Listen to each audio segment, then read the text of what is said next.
Allah is my heart's speech, your mercy is what I beseech.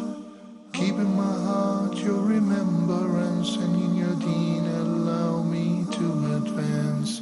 Help me in my quest, permit me to pass the ultimate test. Help me in my quest, permit me to pass the ultimate test. بسم الله الرحمن الرحيم.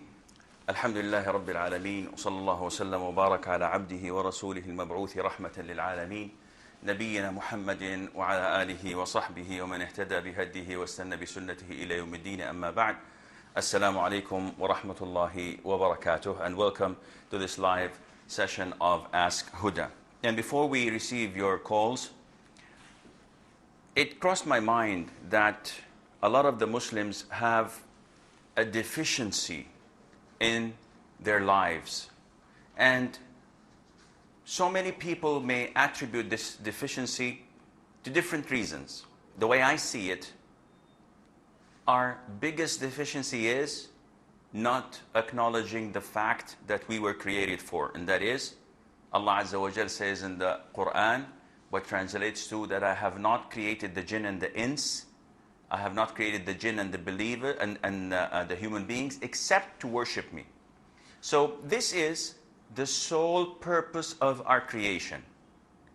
Yet this purpose people are heedless of. A lot of the Muslims don't know this. And this resulted in the fact that people are struggling in this life.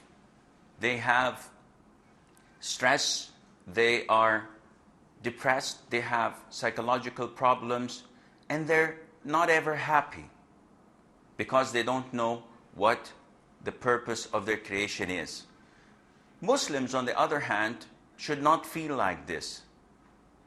Muslims usually are happy, are easygoing, they're not distressed, they don't have a lot of worries because they know that it is Allah who had created them, and it is Allah subhanahu wa ta'ala who will take care of them. One would ask a valid question: how would we know our Lord, the Almighty Azza wa Jal? And this is not only a valid question, it is the biggest question that needs answer. And without this answer, you are in a big dilemma. You are in confusion because the majority of Muslims worship Allah Azza wa Jal, yet they fail to recognize Allah. So if you ask someone, and I'm referring to Muslims only, if you ask a Muslim, describe Allah Azza wa Jal, he'd probably give Allah subhanahu wa ta'ala a number of names. Because we know that Allah Azza wa Jal has a lot of names.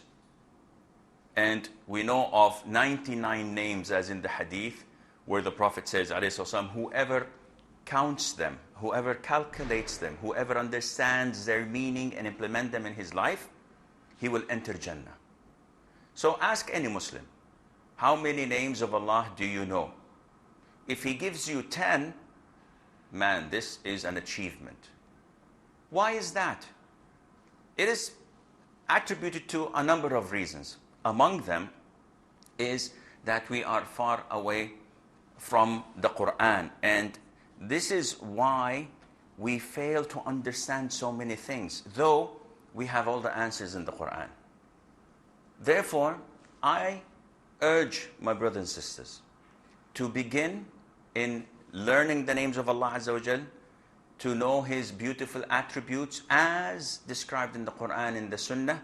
And wallahi, and I swear by Allah the Almighty, that if we manage to do this, things will differ and our lives would be much, much better, and we will know how to get closer to our Lord the Almighty. I believe that we have Umar from Nigeria on the line. Brother Umar. Assalamu alaikum, ya Sheikh. Assalamu wa rahmatullahi wa barakatuh. Good evening, ya Sheikh. Alhamdulillah, akhi. If you can raise the voice, please, the volume. Yeah, please, Sheikh. I have 3 questions for you, sir. Okay. The first one says about suicide. You what? About suicide, bomb suicide, bomber. Wallahi, the reception is very poor. الصوت ارفعه شوي. Suicide. 3 types, okay. Yeah, because people are dying in suicide bomber. And according to themselves, as in Allah. I'm unable to understand your question, Brother Omar. Try again, maybe, because the lines are not very clear. So, we have to study and learn the names and attributes of Allah Azza wa Jal. Yet the problem is not knowing them by heart. So you don't simply memorize the names of Allah, Ar-Rahman, Ar-Rahim, Al-Malik, Al-Quddus. If you ask anyone what's the meaning of Quddus, they would hesitate to answer, and they should, because you cannot answer without knowledge. If you ask anyone what's the meaning of Al-Latif, what's the meaning of Al-Jabbar, what's the meaning of Al-Kafil, what's the meaning of Al-Muqit, and so on. And I know that a lot of you may have heard these names for the first time. So, isn't it essential for us as Muslims to know Allah's beautiful names and attributes? And then, when we supplicate to Allah Azza wa Jal, Al-Latif, for example, has a meaning of subtle and not obvious to all. So, Allah Azza wa Jal is working, subhanahu wa ta'ala, in means and ways that we cannot understand. And one of the meanings of Al-Latif is the one that provides for you without you knowing it. So it's to do with something that is concealed, something that is hidden, something that is not apparent. And this is one of the meanings of the name Al-Latif. So you want Allah Azza wa Jal, subhanahu wa ta'ala, to bring you the provisions you need. You want Allah to answer your prayers. And you want this either to see it visibly or to be done to you invisibly. And part of the kindness, we have Sister Fatima from Nigeria. We lost Sister Fatima. And one of the means of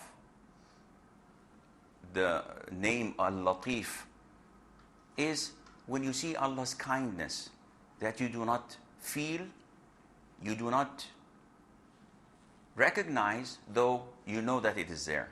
For example, every single morning, the sun rises, and yet we fail to see what Allah Azza wa Jal has in store for us in this miracle of His. It's night, it is dark, and our eyes are accustomed to the darkness. Imagine if this sun rose all of a sudden, and from complete darkness, we turn into complete, astonishing and shocking light. What would that affect our eyes? How would it affect our eyes? Definitely, it would not be a pleasant thing. But look how the sun rises gradually, and the dawn breaks slowly but surely. And what happens afterwards is that we, without knowing this, are acquainted, we are familiarized with the rising of the sun, and we are accustomed to that without any problem. Likewise, imagine yourself in the market, shopping, or in the desert, or in the woods, in a jungle, or whatever. And it's daytime, and all of a sudden, the sun disappears, and it's complete darkness, without any preparation from your side. This would not be quite taken well by everyone. Yet Allah Azza wa Jal makes the sun go down gradually so that we can have enough time to work and to know what to do in cases as such, and not all of a sudden it's darkness.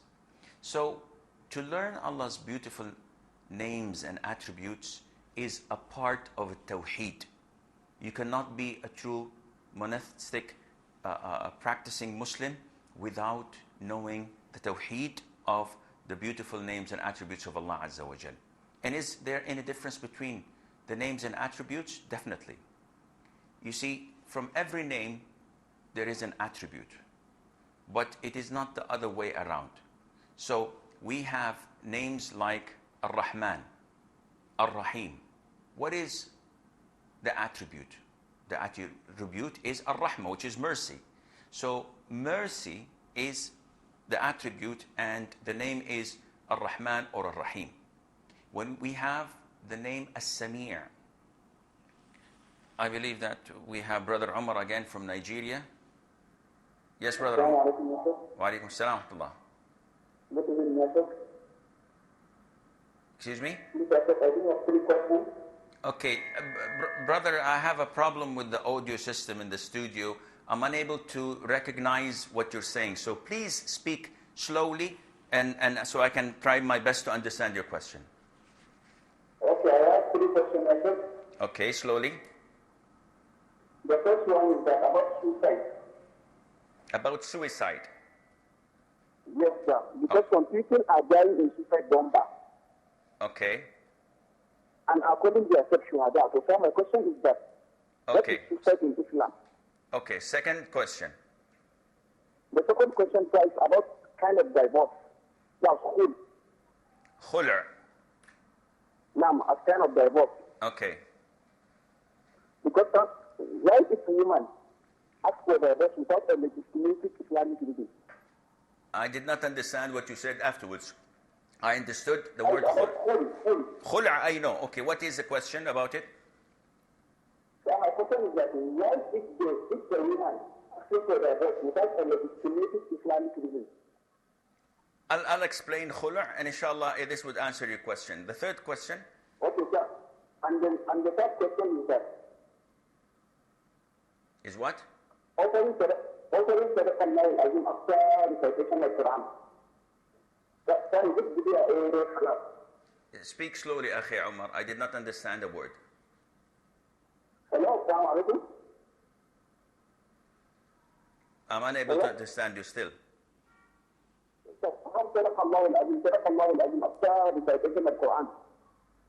Reading the Quran? Yeah, after reading the Quran. What's your question about the Quran?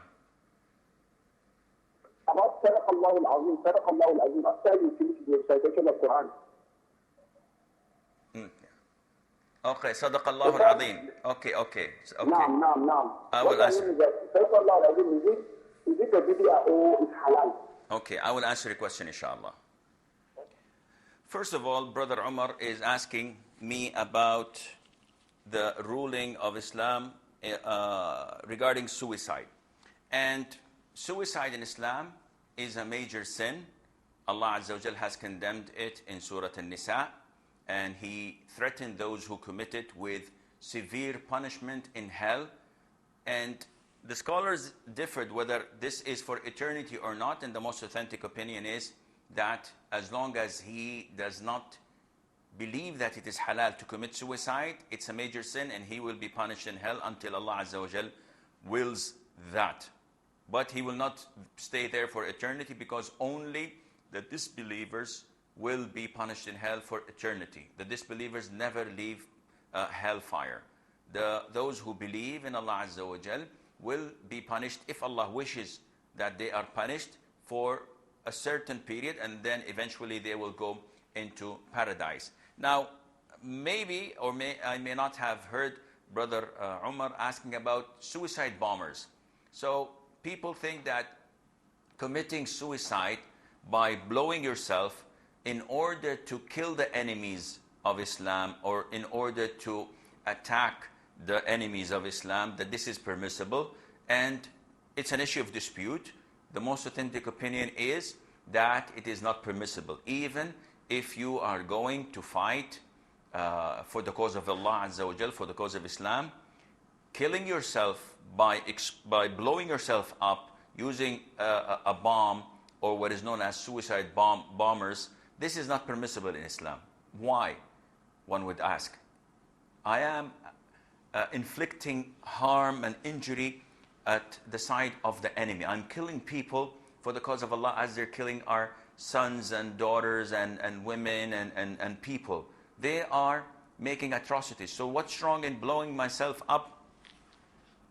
What's wrong in blowing myself up with that? And the answer is because suicide is haram in Islam. Islam allows you to fight back, man to man. Islam allows you to do whatever is needed to fight the oppressors and fight the transgressors. This is your God-given right. However, when you blow yourself up, who was it that pushed the button? Who detonated that bomb? It was you. So you're the one who killed yourself. And this is suicide. This is not permissible in Islam. Not only that, when you kill others discriminately, there may be children, there may be women, there may be elderly, there may be priests and monks, and all of these people, it is not permissible for us to kill. So again, this is a second felony or a second crime you are committing, killing yourself and killing people discriminately. Not only that, a lot of the cases we hear of, people detonate the bomb and they die on their own. No one dies, no one is injured. So again, this is a suicide that is condemned, and this is the ruling of the scholars of Islam such as Sheikh bin Baz, bin Uthaymeen, and Sheikh al-Albani, may Allah have mercy on their soul. As for khul', I believe that we have Brother Muhammad from Nigeria. Assalamu alaikum. Wa alaikum salam wa rahmatullah. Sheikh, mine is a contribution. Excuse me? I'm trying to contribute. I have called before about putting a message on the screen to tell people to turn down their TVs. Akhi Muhammad, I'm not hearing you well. Your question is about what? My point is about you, so that you can hear us better. We need to tell people to turn down their television. MashaAllah, we have a lot of contributors from Nigeria, but they don't understand that they can hear you through the phone, so that they can turn down their TV. Wallahi ya akhi, I apologize. The only word I understood from you was Salafi. Anyhow, going back to Brother Umar's second question, he's asking about khul'. And khul' is one of the forms of divorce. And if you look at it, if a married couple, they, by the word of Allah, by the name of Allah, they get married. Once they're married, they remain married until they die. Or there are 4 types of separation. Either when the husband gives divorce, or when the woman asks for divorce but the husband refuses to give her divorce, so she files for khul'. And khul' is usually done by her giving a financial compensation. So she says, listen, I'll buy myself out from this marriage, I'll give you €1,000. I'll give you the dowry that you have given me. So the husband says, okay, I'm okay with that. He takes his compensation and then he gives her divorce, or they separate. This is considered to be khul'. The third one is when the judge rules that there is injustice done on the woman due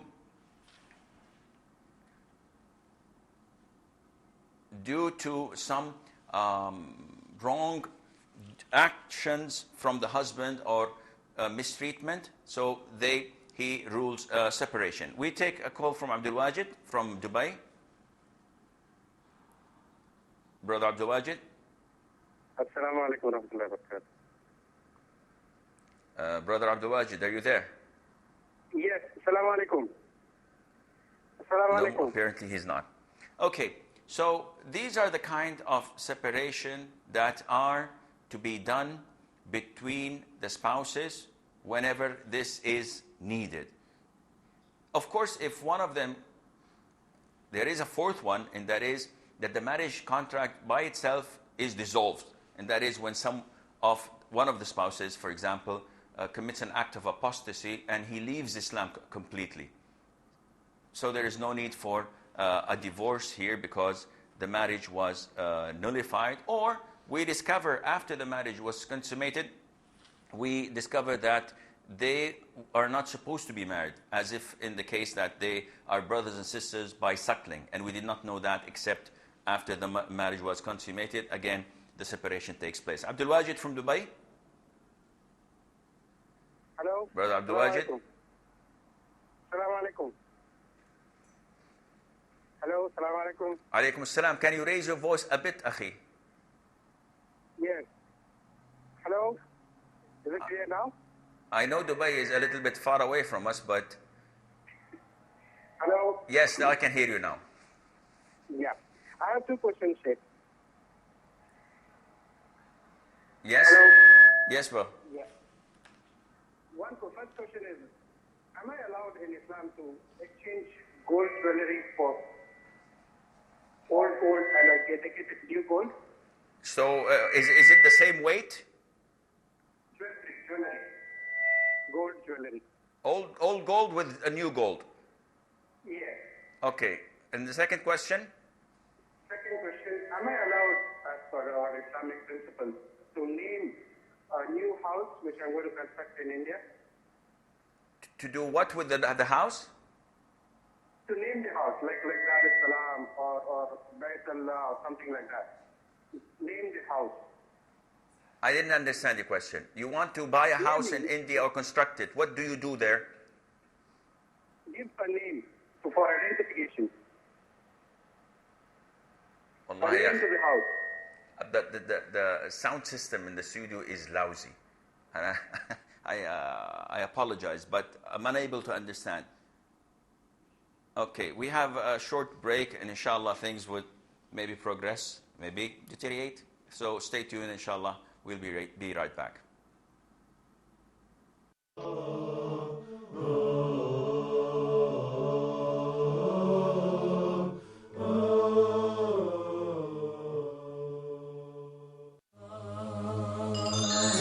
Learn Arabic.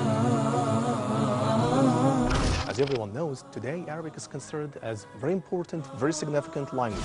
How can we produce the sound, the state of voicing, place of articulation, the manner of articulation?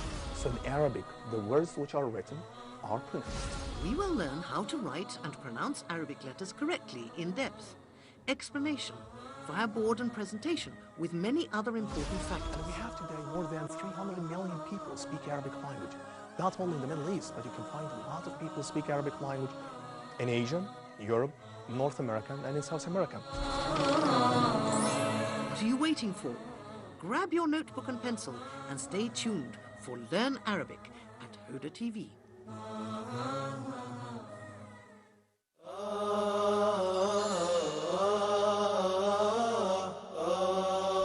Please, brothers and sisters, in particular brothers, husbands, divorce is the last resort. Even when I was given the topic, the art of divorce, I was thinking, why are we talking about a divorce? As they say in management, do you take serious decisions when you are angry? No one is taking a very serious decision in his life, maybe in his business, while you are angry.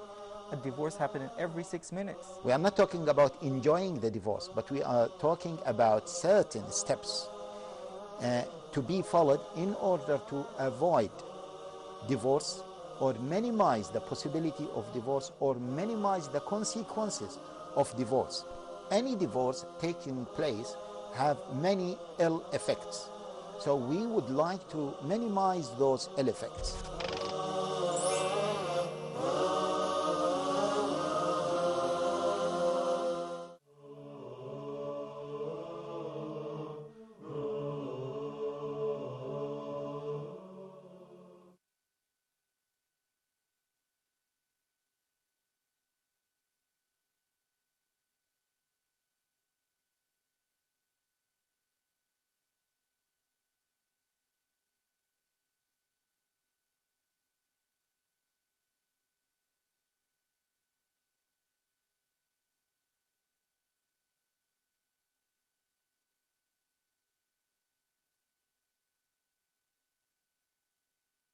Taught his companions how to read it.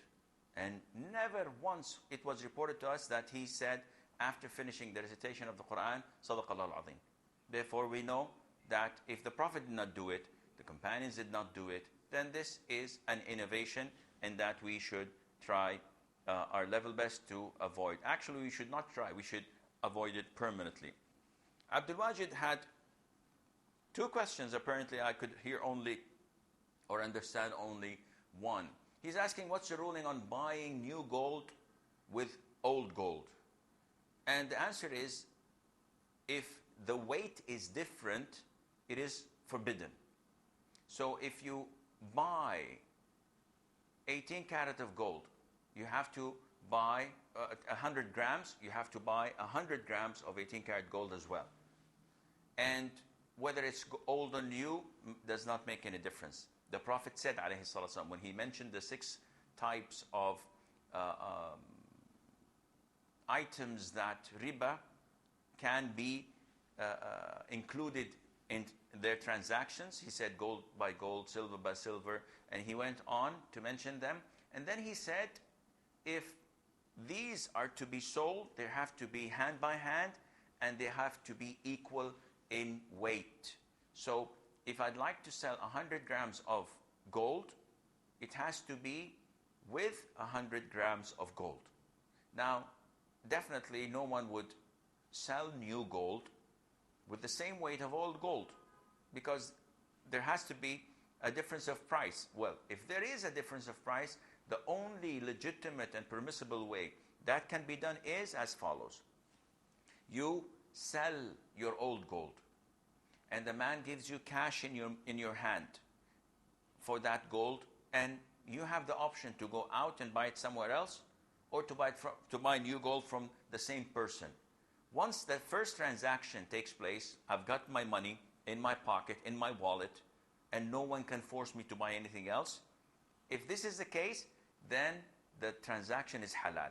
I can go ahead and buy new gold and add a little bit of more cash to that, and there's no problem in that, inshallah. But as so many sisters do, they take an old necklace and they give it to the gold shop, the person that sells in the gold shop, and they tell him that I'd like to buy this one.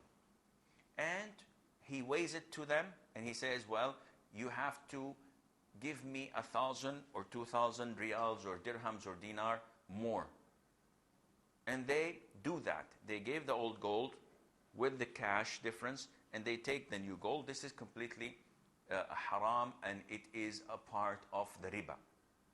This happened exactly at the time of the Prophet ﷺ, when Bilal, may Allah be pleased with him, presented the Prophet ﷺ with good type of dates. So the Prophet wondered and said, Bilal, where did you get these dates from?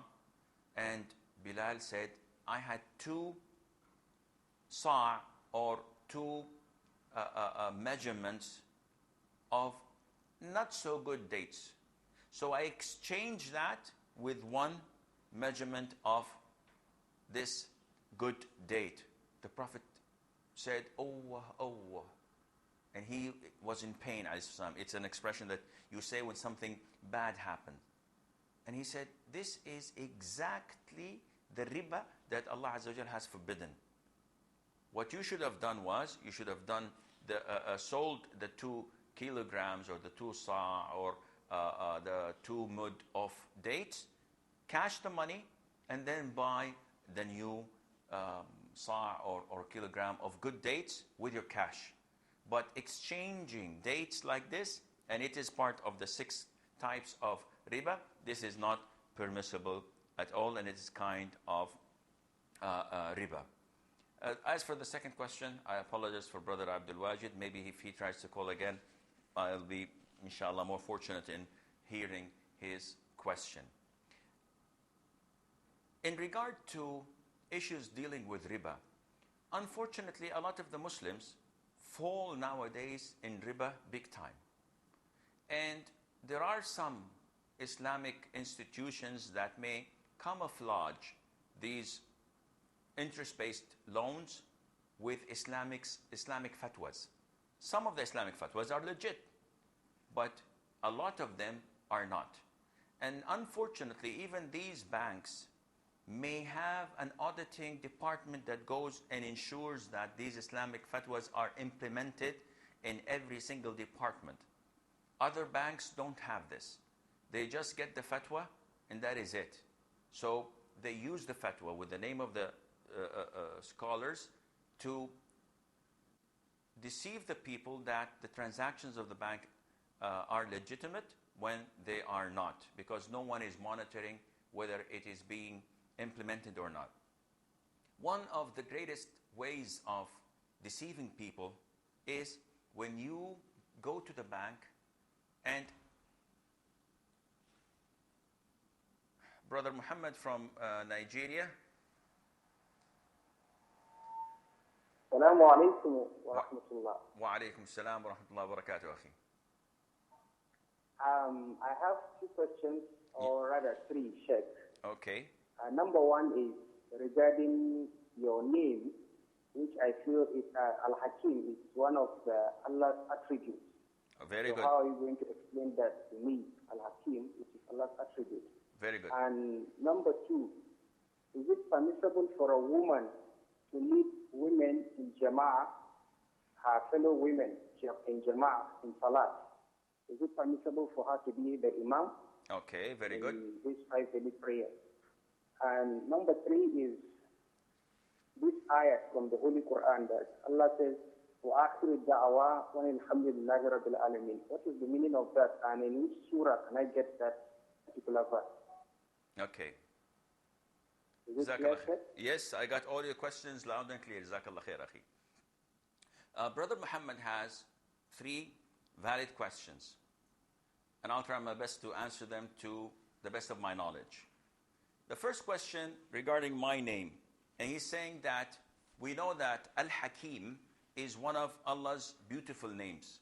So how dare you, he didn't say this, but I'm putting it from myself. How dare you call yourself Al-Hakim? First of all, we have to know and recognize that the names of Allah Azza wa Jal are divided into 2 types. One type that is only can be used with Allah subhanahu wa ta'ala, such as Allah. No one can say, listen, I'm Allah. By no means. Ar-Rahman, this is Allah's name. Al-Khaliq, this is Allah's name. No one can create and say that I am the creator. It is only Allah Azza wa Jal that does this. Ar-Razzaq, the one who provides. No one can say, listen, I give you your paycheck every month. No, he's not the Razzaq. It is only Allah Azza wa Jal. And there are names that are shared. And Allah Azza wa Jal allowed us to share these names with His creation. And I'll give you an example, Akhi Muhammad. If you read Surah Yusuf, and you know that Yusuf was bought by a person and his wife, and he was raised in their house. What was the title of that person? His title was Al-Aziz. And we know that Al-Aziz is a name of Allah Azza wa Jal. So now it clears a little bit. We can call someone else who is not Allah Azza wa Jal Al-Aziz, because this was named in the Quran. Likewise, we find Allah Azza wa Jal calling human beings to be Sami'an Basiran, that He hears and He listens and He sees. Likewise, Allah described His Prophet Ra'ufun Rahim, and these are also names of Allah Azza wa Jal. Therefore, there are names that can be used, can be shared by the humans and be called as such, and there is nothing, inshaAllah, haram in that. And one of them is Al-Hakim. Brother Abdul Wajid from Dubai is back. Assalamu alaikum. Salam, akhi. Hope this time you are hearing me. I'm hearing you, akhi. Tfaddal. Jazakallah khair for answering my first question. Okay, Jazaak, akhi. The second question is, I'm constructing a house in India and I want to give a name to my house as an identity. Can I call it, my name is Abdul Wajid, can I call it Bait al-Wajid? Okay, so you want to call your house a name. This is up to you, akhi. You want to call your house whatever name you want. Call it Aziza, call it Farida, call it any name. is okay. There's nothing wrong in giving your house a name. What's the problem that you're thinking that it is not suitable? Problem is, Wajid is Allah's name, like you were talking about it. So calling it Baitul Wajid is Allah's house, isn't it? If your last name is Al-Wajid, then this is permissible. See, some names are attributed to the family. So when I say Baitul Hakim, again, this is when we see Al-Hakim, Al means the family of, not the definite article the. So in your case, because Al-Wajid usually is referred only to Allah Azza wa Jal, I recommend that you avoid it and say that this is Kaza Abdul Wajid, for example, or the house of Abdul Wajid, rather than just giving it the final name. وَجَزَاكَ خَيْرًا حَيَّاكَ اللَّهُ. Now, Brother Muhammad from Nigeria, second question was, what's the ruling on women praying in congregation led by another woman? And the answer is, this is completely permissible.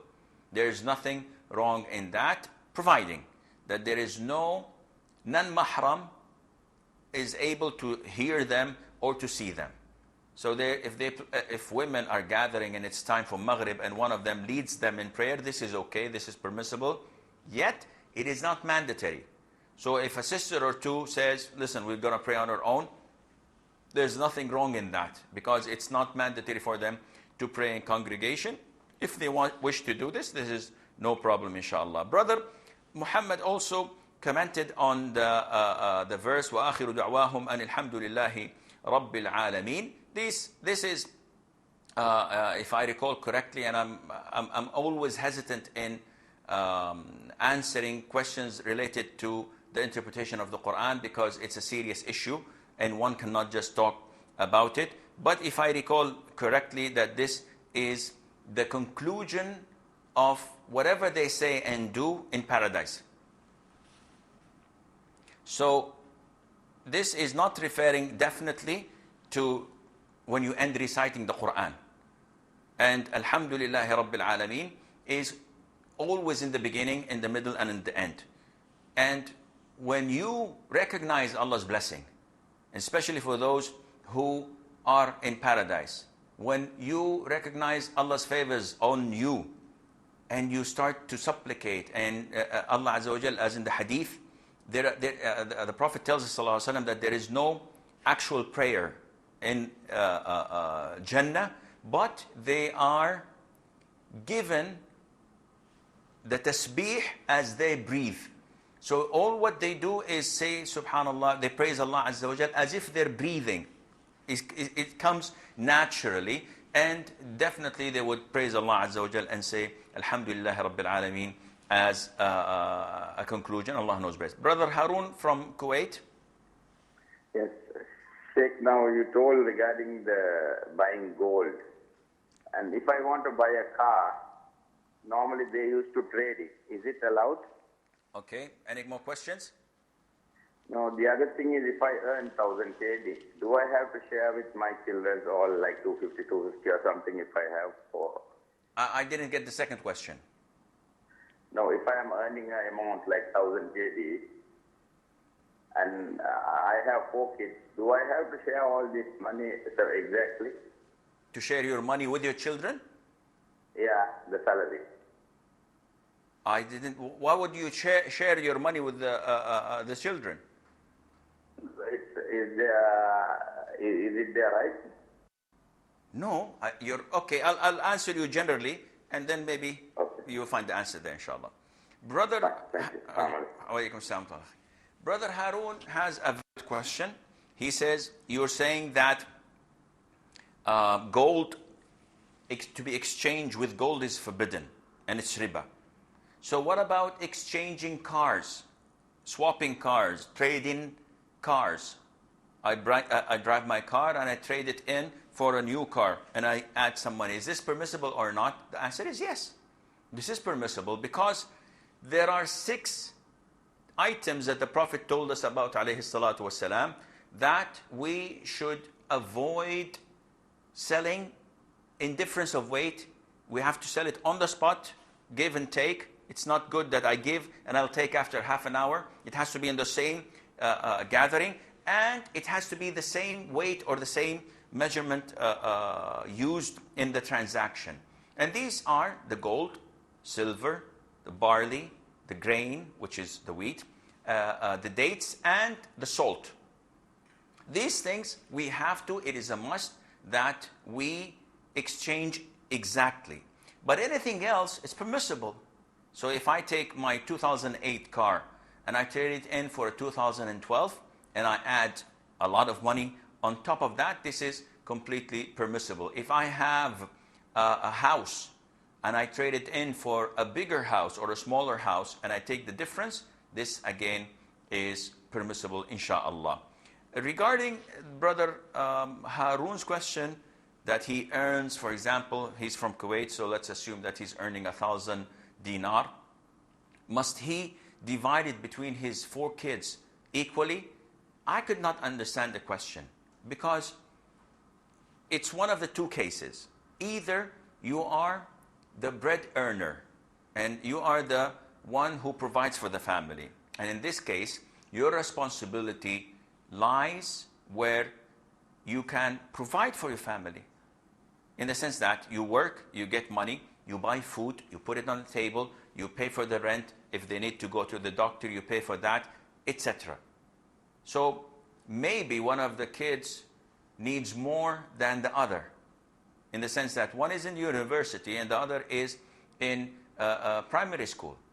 So pocket money, I'll give the one who goes to the university 5 or 10 times more than the one who goes to primary school, because the old one has a car, he has more needs, he has more expenses for his school than the one in the primary school. So this is scenario 1. Scenario 2, and this might be relevant to your question, is when the father is living with his 4 kids and they are all working. So, and I had this question when I was in the UK a few days ago, and a brother came to me and he asked me, he said, my father lives with us and my mother works, I work, my sister works, but my father does not contribute in the expenses of the house.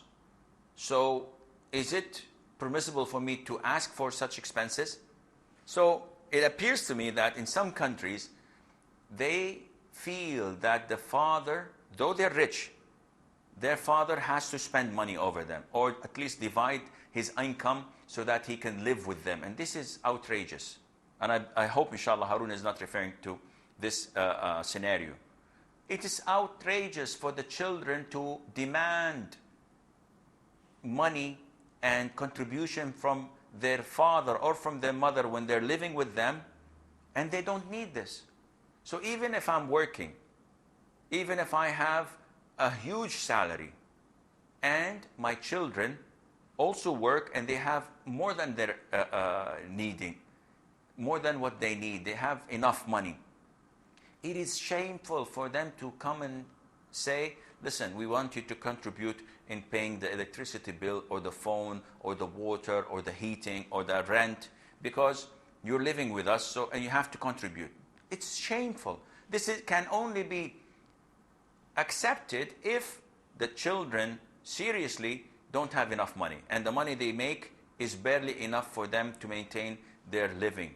But if someone wants to get married and he's unable to save, well, this is maybe permissible for them to go to their father and say, listen, this is what is happening and you know how in need we are, so we would appreciate that if you can provide us with something. So I hope that Brother Harun from Kuwait got the answer. Brother Abdul Qayyum from Saudi. Assalamu alaikum wa rahmatullah. Wa alaikum assalam wa rahmatullahi wa barakatuh. Sheikh, I have a couple of questions to ask.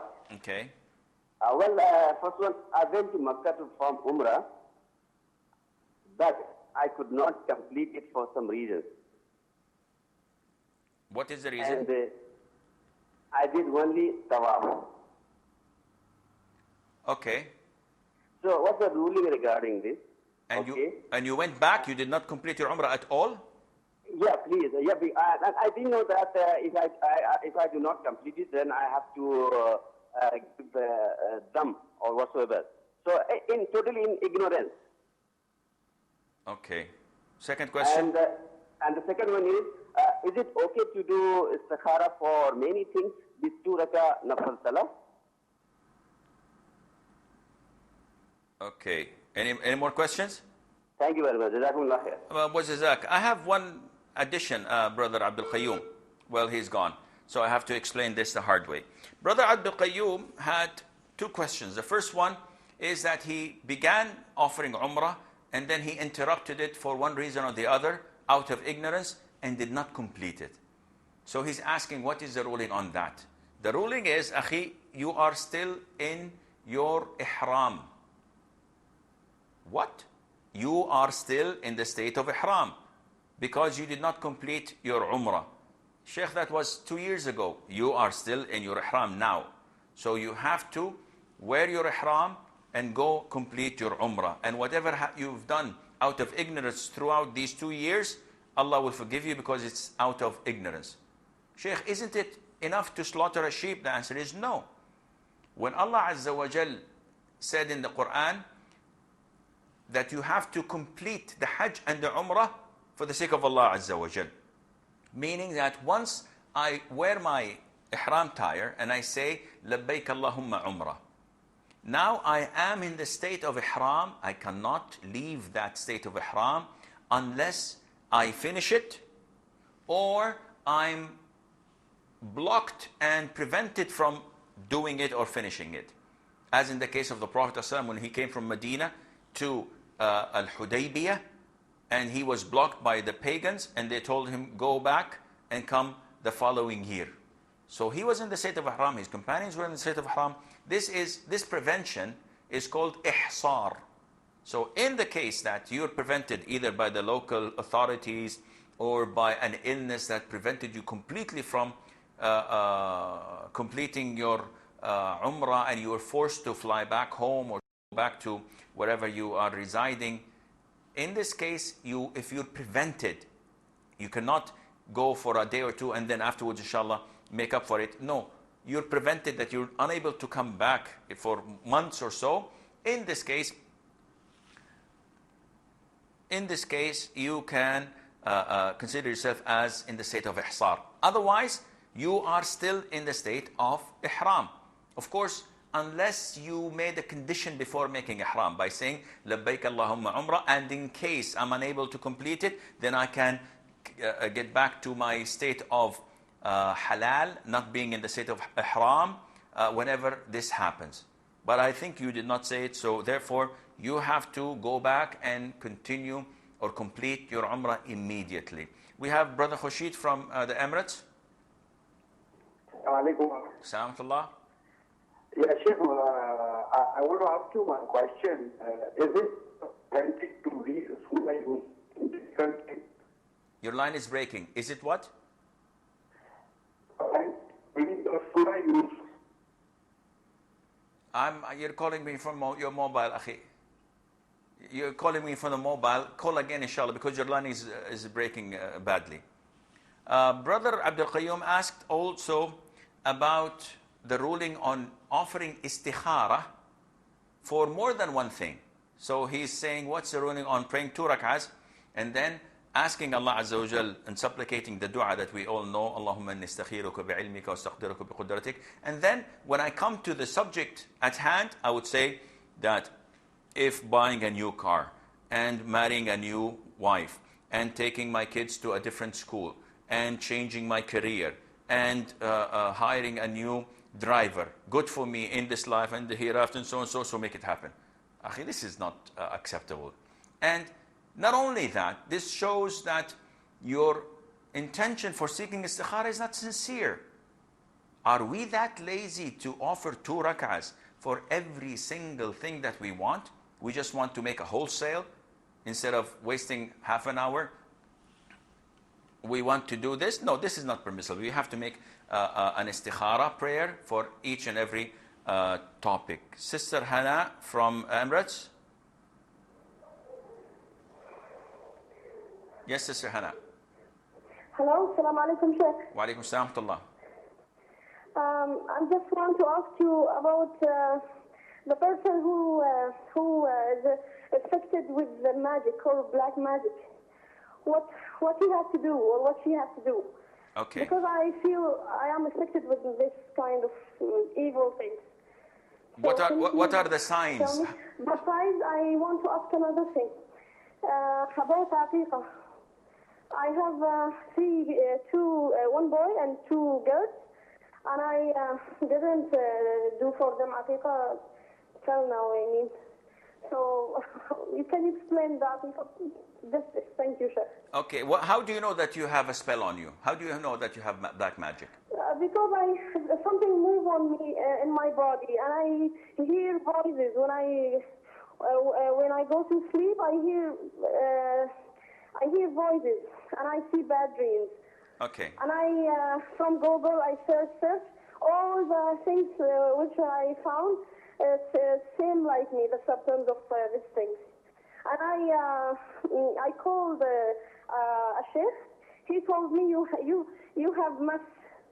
You are affected with hasad and mas and this sihr. How does he know? What? How does the sheikh know? He recites on me when my husband was with me, and all the three kids. He started to recite the Quran, the noble Quran, and I started crying, and I want to beat him. I do many things. On the phone? I always argue with my husband without anything. Did you go, Sister Hana? Sister Hana, did you go? After that, I become sad. Did you go to the sheikh? Not like before. Did you go to the sheikh or on the phone? No, he came. My husband invited him to our home. Okay, I will answer the questions, inshallah. Okay. Sister Hannah asked two questions. The first one is, if a person has a spell on him, what is to be done? Now, in Islam, we believe that black magic exists. And this is something that no one denies. It's mentioned in the Quran. It happened to Musa. It happened to our Prophet ﷺ. A spell was casted upon him by a Jew by the name of Labid ibn al-A'sam, and it remained for a period of time. The scholars differ on designating whether it's 6 months, less or more. We believe in that. However, unfortunately, a lot of the Muslims nowadays, they are delusional. They convince themselves that they have a problem. And with time, the mind plays dirty tricks on you. So we tend to blame these things, and we call them the cause of our failures. So all our failures are attributed to these things. So if my wife nags, I would say she's possessed with jinn. If my car breaks, I would say it's evil eye. If my son flunks school and he does not pass the exams, I would say that this is envy. And if my boss treats me badly, I would say that he has a black magic or a spell casted upon him. And in 99% of the cases, it's all illusions. And it's all superstitious. It's not correct. However, if the sister says that she had a sheikh, and this sheikh is well known to be following the Quran and the Sunnah, he does not touch her, he does not ask her about the name of her mother, and these are all signs of people who are not truly practicing, and they are imposters. So if someone tells you, you have a spell, what's the name of your mother? You should immediately know that this guy is dealing with jinn. So he's not a proper Muslim, if he is a Muslim at all. So she's asking what to do. I have these bad dreams, and I was diagnosed to be having a spell. Not only that, she said that the sheikh told her that she has a spell, jinn and evil eye, and she's suffering. What to do? I believe, as you, Sister Hannah, must believe, that no one can cure you on earth except Allah Azza wa Jal. So write this down. No one can cure you except Allah Azza wa Jal. Once you believe and your conviction is so, you would definitely turn to Allah Azza wa Jal in full dependence and trust and ask Him to relieve you from what you're suffering from. And this is done by ruqya. So how would I perform ruqya? You bring Zamzam water, which is a cure by itself. And it's, alhamdulillah, accessible. If you are from the Emirates, we're next door. So anyone can bring you a couple of gallons of Zamzam water. You recite Al-Fatiha 3 or 5 times and blow with each time on the water, like this. Then you recite Ayat al-Kursi 3 to 5 times, the last 2 verses of Surah Al-Baqarah, آمن الرسول بما أنزل إليه من ربه والمؤمنون, to the end, 2 verses, last 2 verses. And the last 2 surahs of the Quran, قل هو الله أحد, قل أعوذ بالفلق, قل أعوذ بالناس. 3 to 5 times, and each time you blow. And from this water, you drink it in the morning, in the afternoon, and before you go to bed. Wash your face, wash whatever hurts you from your body and you feel that it is hurt, and supplicate in your sujood. Observe your prayers. Offer a lot of prayers. Recite Surah Al-Baqarah in the house. It's good. It's a form of kicking away these evil spirits if there are any. And inshallah, within a week or so, you will feel tremendous improvement. Now, offering Umrah and purifying yourself from the sins and supplicating to Allah near the Kaaba is also a great plus. And you have to do this with conviction, not with thinking, okay, it's fine, let me do it, let me give it a shot. No. If you do this, it's not going to happen. You have to be convinced. And you have to insist on Allah Azza wa Jal, because you have no other Lord. While He has, subhanahu wa ta'ala, Azza wa Jal, trillions of other creatures. So He's the only source of salvation for you. So you have to have the conviction that He will answer your call. As for... Okay, we have a caller. We have Mustafa. Yes, brother Mustafa. Yes, Assalamu alaikum. Salamullah. Mustafa from Nigeria. Yes, brother Mustafa. Hear me from the phone, please. Yeah, Sheikh, I want to ask you about the more explanation about the extension of the gold, the one you explained it before. About what? About the riba. If I have a gold now and I want to get another gold, and I want to change it and get another one from the buyer or the seller of the gold, the one you said before. Okay. Okay, I got your question. Okay, and Sister Hannah, second question was also about the aqiqah. What is the aqiqah? Aqiqah is a sacrifice that we slaughter whenever we're blessed with a newborn, whether male or female. And the sunnah is that we slaughter 2 rams, 2 sheep, when a male boy is born, and we slaughter 1 ram or sheep when a female newborn is there. Sister Hannah says that she has 2 boys and 1 girl, and she did not offer this aqiqah. So what should she do? Well, it's a total of 5 sheep to be slaughtered. Once you slaughter them, inshallah, this is done.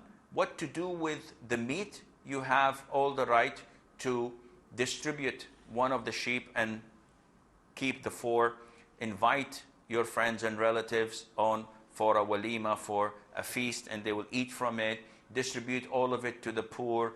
Distribute all of it as gifts to your friends and loved ones. This is permissible. Some scholars say that if you divide it into 3 parts, as with the udhiyah, you give away 1/3, you give in charity 1/3, and the last third you eat yourself and invite people to it. This would be, inshallah, good as well. Brother Mustafa from Nigeria, he's asking the same question in regarding Brother Abdul Wajid's question, gold with gold.